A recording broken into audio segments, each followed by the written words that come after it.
From CBS News Bay Area, this is the Evening Edition. Now at 11, more violence on the streets of Minneapolis as federal immigration agents shoot and kill another U.S. citizen. And video of the shooting sparking more mass protests, not just in Minneapolis, but across the country, including here in the Bay Area, where people are demanding an end to the federal deployment. Today, with the other shooting, I was just like, enough's enough. It's really upsetting, and I just felt like I needed to get up and come do something. I didn't think, I cried, I broke it. I mean, it's just too much. We will have more on that in just a moment, but first we start with some breaking news out of San Francisco tonight. Crews are working to put out a fire at a home in the Bayview district. Video from Citizen App shows large flames and plumes of smoke rising up from that location there. And San Francisco Fire says this is happening on Exeter Street near Paul Avenue. It is not too far away from Highway 101. There is a large firefighter response on the scene, and you can see there are crews coming out of the burning home, and there are firefighters on top of the roof of the neighboring home. Firefighters have managed to put out the flames, but there is still some smoke coming out of the home. We have reached out to SF Fire to see if there are any injuries or if there are flames that reach the neighboring homes.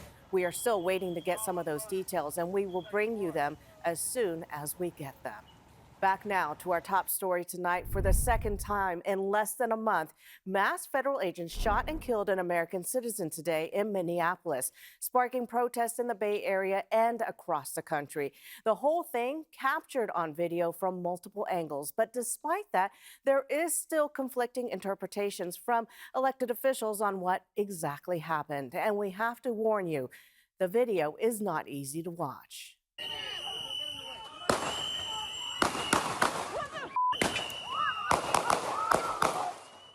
Federal authorities and White House officials are labeling the victim as a domestic terrorist, with President Trump's Assistant Chief of Staff, Stephen Miller, calling him a, quote, assassin who tried to murder federal agents. Despite the fact that at no point in any of the videos that have been made public so far do we appear to see the victim going for his weapon or pointing anything at the agents besides his phone. A massive crowd quickly formed around a makeshift memorial for the shooting victim shortly after it happened, with state and local leaders there repeating their pleas for the Trump administration to pull federal agents out of Minneapolis before there's any more violence. Frank Vasillero has the story.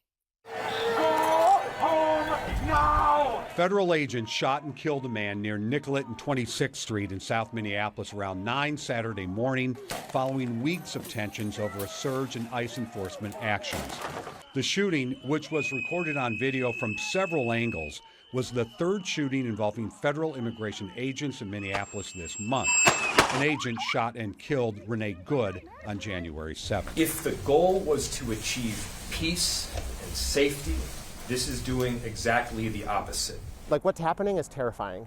It's very, very scary. You think this could happen to me. I could be filming a deportation and I could end up dead. So today, federal agents beat and then shot multiple times and killed 37-year-old Alex Jeffrey Preddy, a U.S. citizen, a Minneapolis resident, and a VA nurse. The Department of Homeland Security says Border Patrol agents were looking for an undocumented man wanted for a violent assault when Preddy approached the agents with a 9mm semi-automatic handgun, which he has a legal permit to carry. This individual went and impeded their law enforcement operations, attacked those officers, had a weapon on him, and dozens of rounds of ammunition, wishing to inflict harm on these officers, brandishing like that and impeding their work that they were doing.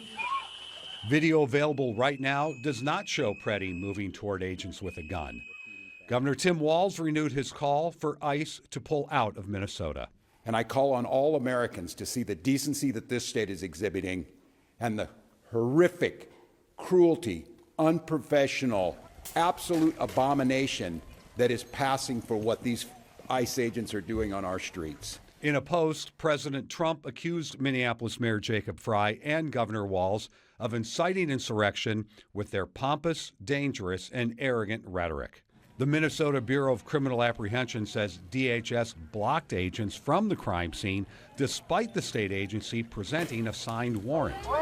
Saturday afternoon, the Hennepin County Sheriff and Minneapolis Mayor asked the governor to deploy the Minnesota National Guard to aid and reinforce law enforcement. As we mentioned at the top, news of the shooting sparked mass protests across the country. Two of the largest in the Bay Area were in San Francisco and San Jose. Amanda Harry was there talking with people who wanted to make sure their voices were heard. Justice for Alex! Justice for Alex! Justice for Renee! Justice for Renee! Justice for Keith! Justice for Keith! More than 100 people filled San Jose's Mexican Heritage Plaza. These border walls have got to go. From Palestine to Mexico, these border walls have got to go. Chanting, holding up signs, and getting honks of support from the community. Amanda knew she had to be there. Justice for Renee! Justice for Renee! I don't want to be standing on the sidelines of history. She woke up to the news that a man in Minneapolis had been shot and killed by federal immigration agents, and she immediately felt emotional. I hugged my dog because I was like, I need some support.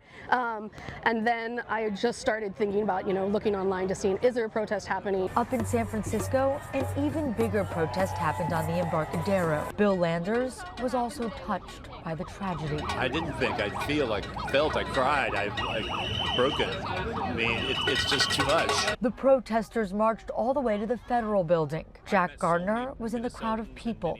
He lives in San Francisco, but his girlfriend is from Minnesota. He says this one hits home. I've met so many Minnesotans and Minneapolis folks, and they're just very good people, and so I think it impacts me more. Gardner calls himself a patriot. It's part of the reason he wanted to participate in the protest. He hopes to have more conversations with people on the other side of the political spectrum. I love this country, and I want to see it progress and be good. And I think people have a lot more in common in America than what the media or what social media would lead people to believe. And I think we can find some commonality there. Back in San Jose, Amanda says this is personal for her too. She's a school teacher, and she's seen the impact of ICE, even before the current administration. I have students that have had family members deported under various administrations and seeing the horror. Today, it was Alex. It can be you or me tomorrow. She says she's privileged, but she's going to keep using her voice to make a difference for those in less fortunate circumstances. I feel like, in the times that we're living, you have to find community and hope wherever you can. And I felt like, especially as a white person who isn't at risk of being deported, I felt like it was the least that I could do to come out to show the community that I was here and that I was a supporter. In the wake of today's shooting, some Senate Democrats are threatening to block an upcoming spending bill if it includes increased funding for the Department of Homeland Security, as it currently does, which could lead yet to another government shutdown. We will, of course, continue to follow this story as it unfolds. Stay up to date on the very latest here in the Bay Area and Minneapolis on the CBS News app, streaming on CBS News Bay Area and KPIX.com. Well, still ahead tonight at 11, dozens of coaches at Newark High School are about to lose their jobs. Why they're being forced to reapply. And coming up in the forecast, we're going to track what is going to be a very busy next day and a half for that very significant storm that's going to be moving across the east half of the country. Just a brief look at how intense that is. Then we'll spend the rest of the visit talking about our chance of rain, which is getting here perhaps early to mid next week. It's not a lot, but there is still rain in the forecast for us. We'll see with that coming up after the break.